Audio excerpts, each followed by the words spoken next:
Kali ini kita akan membahas mengenai opini jika Vladimir Putin benar ingin membangun energi nuklir di Indonesia.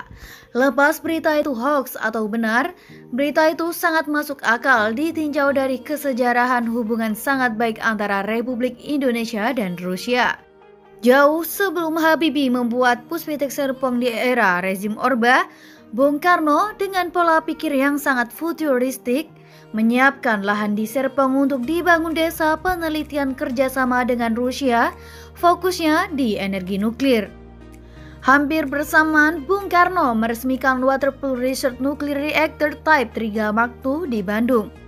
Fokusnya selain sebagai riset nuklir reaktor juga fasilitas iridiasi produksi isotop radioaktif untuk keperluan industri dan kedokteran. Bagi saya pribadi, Bung Karno bukan hanya sangat layak sebagai presiden seumur hidup, Panglima tertinggi Angkatan Perang, proklamator kemerdekaan RI, pemimpin besar revolusi. Ia juga seorang negarawan sejati yang paham betul membangun negaranya. Nobody can tell him what he should do. Di saat sumber daya alam khususnya bahan bakar fosil belum dieksploitasi secara masif seperti saat ini, dan tren dunia sedang bereforia dengan energi fosil, pemikiran Bung Karno melompat jauh ke depan menyiapkan energi nuklir untuk bangsanya. Setelah Bung Karno dipaksa turun oleh rezim Orba pun menurut saya banyak melanjutkan program-program Bung Karno, salah satunya Puspitek Serpong.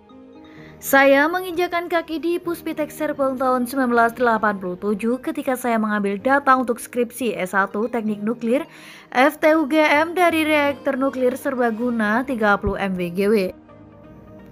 Siwa besi adalah jenis High Flux Research Nuclear Reactor atau Testing Materials Nuclear Reactor yang dilengkapi dengan fasilitas High Angle Neutron Diffraction untuk riset sifat magnetik material superkonduktor. Reaktor nuklir serbaguna 30 MWGW Siwa besi adalah reaktor nuklir riset termaju di zamannya buatan Interatom Jerman. Ternyata yang saya lihat di tahun 1987 bagi Indonesia dan menurut saya hanyalah fata morgana. Karena pasca rezim Orba runtuh, rezim-rezim berikutnya hanyalah penakut alias kembali mukio dalam membangun energi nuklir.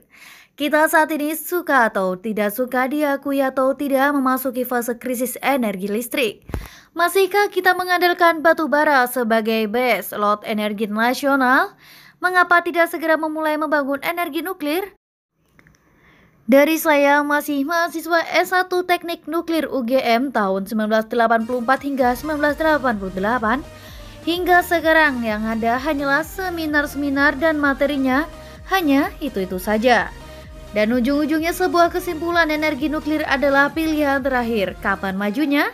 Jika Vladimir Putin benar-benar ingin membangun energi nuklir di Indonesia, tangkap peluang sekalian bikin bom nuklir, apa susahnya?